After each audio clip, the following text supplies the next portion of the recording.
National desk Kerala vision news. Odisha Pradesh Congress committee പിരിച്ചുവിട്ടു. PCC ജില്ലാ, block, മണ്ഡലം കമ്മിറ്റികളാണ് പിരിച്ചുവിട്ടത്. പാർലമെന്റ് തെരഞ്ഞെടുപ്പിലെ കനത്ത തോൽവിക്ക് പിന്നാലെയാണ് AICCയുടെ നടപടി. തൃശൂർ ചിറ്റിലപ്പള്ളി കരിക്കോൾപ്പാടത്ത് യുവാവിനെ വെള്ളത്തിൽ വീണ് മരിച്ച നിലയിൽ കണ്ടെത്തി. ചിറ്റിലപ്പള്ളി സ്വദേശി ഹരികൃഷ്ണനാണ് മരിച്ചത്. പേരാമംഗലം പോലീസ് തുടർ നടപടികൾ സ്വീകരിച്ചു. കേരളത്തിലെ സഹകരണ പ്രസ്ഥാനം എല്ലാവിധ പ്രതിസന്ധികളെയും അതിജീവിച്ച് മുന്നേറുകയാണെന്നും അതിന് തെളിവാണ് ചെത്ത് തൊഴിലാളി സംഘത്തിന്റെ മൂലധനാസ്തി 170 കോടിയിൽ നിന്ന് 200 കോടിയായി ഉയർന്നതെന്നും റവന്യൂ മന്ത്രി K. രാജൻ തൃശൂരിൽ സ്വാന്തനം പെൻഷൻ പദ്ധതിയിൽ അംഗങ്ങളായ മെമ്പർമാർക്ക് നൽകുന്ന കർക്കിടക കിറ്റുകളുടെ വിതരണം ഉദ്ഘാടനം ചെയ്ത് സംസാരിക്കുകയായിരുന്നു മന്ത്രി. വധശ്രമം ഉൾപ്പെടെ നിരവധി ക്രിമിനൽ കേസുകളിലെ പ്രതിയെ കാപ്പ ചുമത്തി നാടുകടത്തി. എടക്കഴിയൂർ സ്വദേശി നജീബിനാണ് കാപ്പ ചുമത്തിയത്. ചാവക്കാട് പോലീസ് സ്റ്റേഷനിൽ മാത്രം കാപ്പ ചുമത്തുന്ന 7ാമത്തെ പ്രതിയാണ് ഇയാൾ.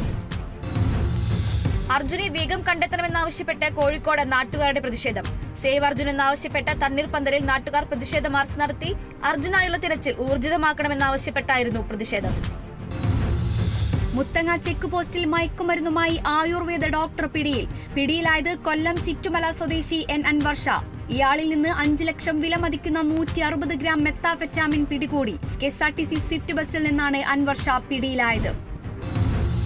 തിരുവനന്തപുരത്ത് ചികിത്സാ പിഴവിനെ തുടർന്ന് യുവതി മരിച്ച സംഭവത്തിൽ പ്രതിഷേധവുമായി BJP. പ്രതിഷേധം BJP നെയ്യാറ്റിൻകര മണ്ഡലം കമ്മിറ്റിയുടെ നേതൃത്വത്തിൽ.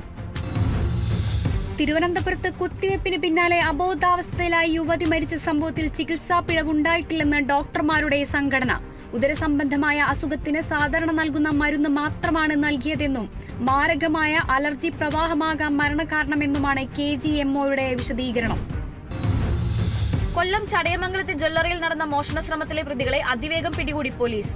പ്രതികൾ പിടിയിലായത് CCTV ദൃശ്യങ്ങൾ കേന്ദ്രീകരിച്ച് നടത്തിയ അന്വേഷണത്തിൽ. മുൻ മുഖ്യമന്ത്രി ഉമ്മൻചാണ്ടി അനുസ്മരണവും സർവ്വമത പ്രാർത്ഥനയും നടത്തി.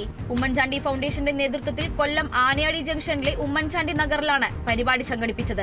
DCC president P. Rajendra Prasad, youth Congress സംസ്ഥാന പ്രസിഡന്റ് രാഹുൽ മാങ്കൂട്ടത്തിൽ തുടങ്ങിയവർ പങ്കെടുത്തു. കളിയടക്കപ്പ നേർച്ചയൊരുക്കി കണ്ടശാങ്കടവ് പള്ളി. വിശുദ്ധ യാക്കോബ് ശ്രീഹായുടെ തിരുനാളിന്റെ പ്രധാനപ്പെട്ട സവിശേഷതയായ കളിയടക്കപ്പ നേർച്ചയ്ക്കുള്ള ഒരുക്കങ്ങൾ പൂർത്തിയായി. നേർച്ച ജൂലൈ 24, 25 തീയതികളിൽ.